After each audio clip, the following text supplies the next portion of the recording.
All right, Cindy, are you ready for this week's album on the table? Okay. Bloodflowers. Bloodflowers! Robert Yep. Smith, if you're watching, Bloodflowers changed my life. He's probably not watching. Just so you know. He's probably not watching. But can we make him watch?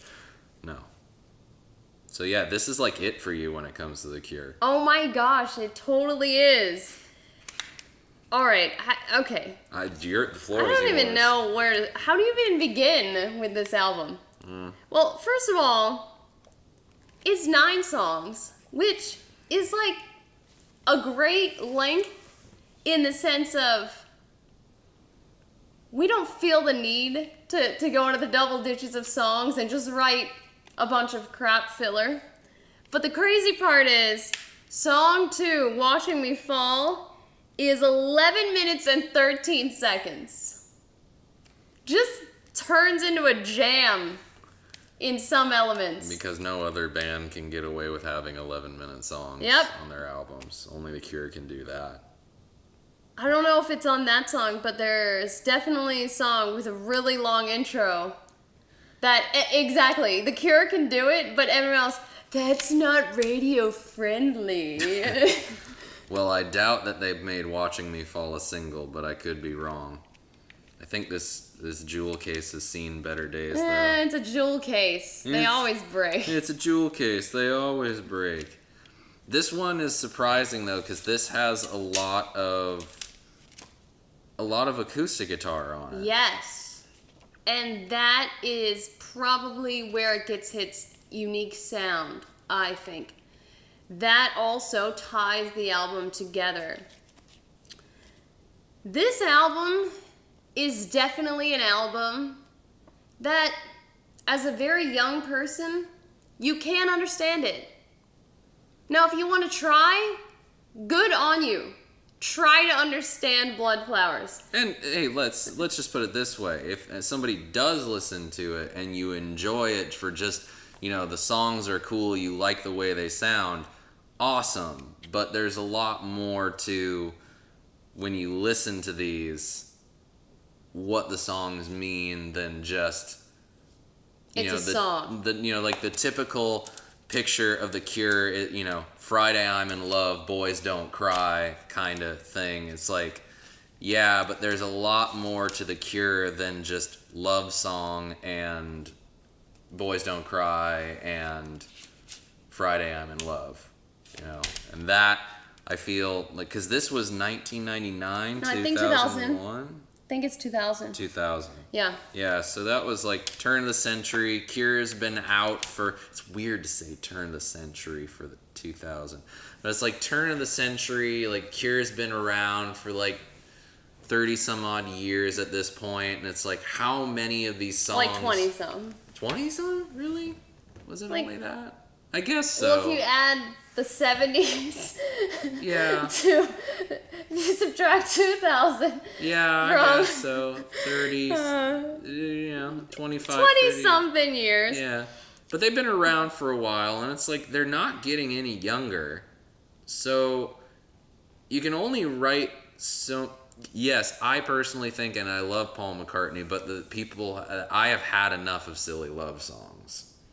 I don't think the world needs any more. So this, I feel like there is definitely a love song There on definitely are. but it's way different. It's so much deeper. It's like a deeper kind of love. This album is like the love that you can only experience when you have your soulmate or, somebody in your family or best friend die. That kind of love. This isn't like a, you're cute, I like you kind of love. This has like the depth that you can't get when you're really young. Yeah. And, there's the songs like Watching Me Fall it's just kind of almost like a crying out of, I have been going through these problems for so long, and it's been taking years off my life, and I can't stand dealing with this anymore. Mm-hmm. it's yeah, that's like my best way of describing it. 39, where it's, to me, and I don't know this at all, but to me 39, the number 39, makes it seem like this is my midlife crisis song. And it's, the fire is almost out, but there's nothing left to burn. It's just, it's not until you go through some things that you can really understand that feeling.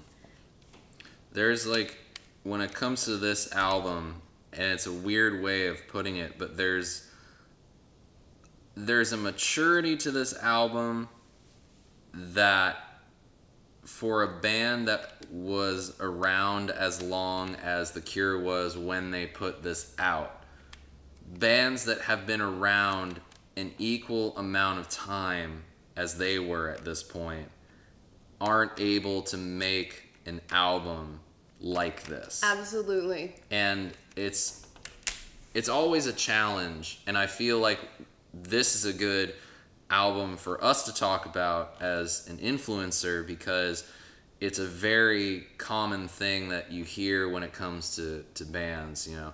Oh, their older material is so much better, you know. Oh, they were better back in their heyday. They're just going through the motions. Yeah, and I don't feel like with The Cure, I mean, we saw them all of like a month and a half ago, and I still feel like, although that they are starting to reach, you know, middle age, they're getting to the point in their lives where... I think they've reached middle age. Okay, no I'm offense. trying to be nice here. Trying to be nice here, but it's like they've reached a point where most people would say, stop doing that, you know, you're done, you're finished. But it seems like they're still making music, and this music that they make currently, and they even played a couple songs that are brand new at that show, and those are the ones I really liked. It sits just as well alongside their older material, and you can't find that with a lot of other bands that have been around as long as The Cure has. And even bands that have been around less time than that, you know, by maybe just 5 years, you think like, okay, is the 5-year difference going to be really something that proves that there is a maturity that they can't do well in old age? Or are they going to do well in old age, you know, making music that sits alongside what they've done in the past? And then sometimes that 5-year period goes by, the band comes back, and you listen, and you're just like, nope, their new material still sucks. And it's heartbreaking for me because, you know, we write songs. We started this band a while ago, and we've always just written the music that we wanted to write. So for me, as a fan of certain bands, listening to the music that they make as they get older, it's like they forget.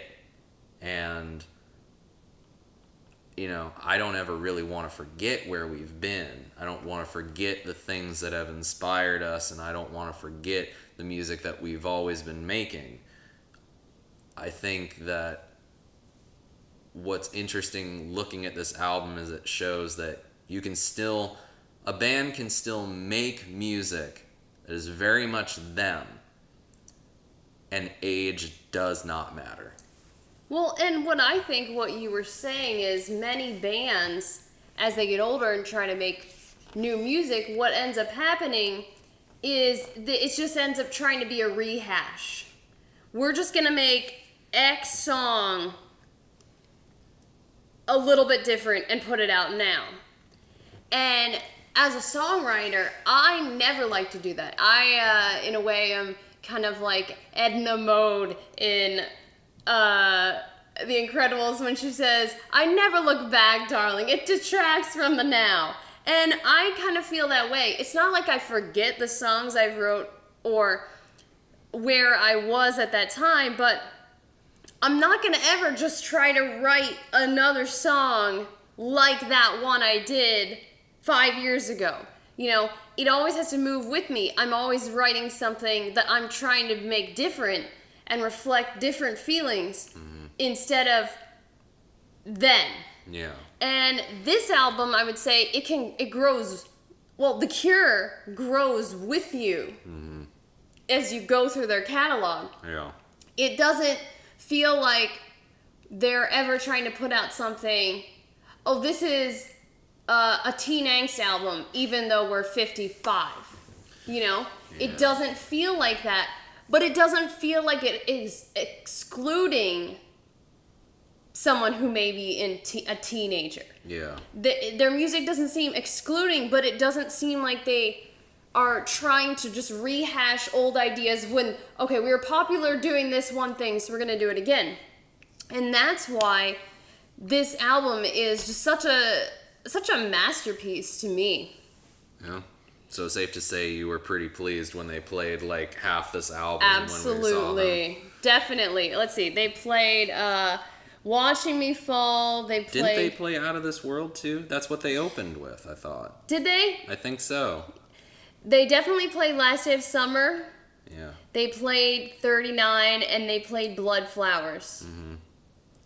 Yeah. So yeah, they played about They played half most the album. of half. So yeah. Do yourself a favor. Go get Bloodflowers. You will not be disappointed.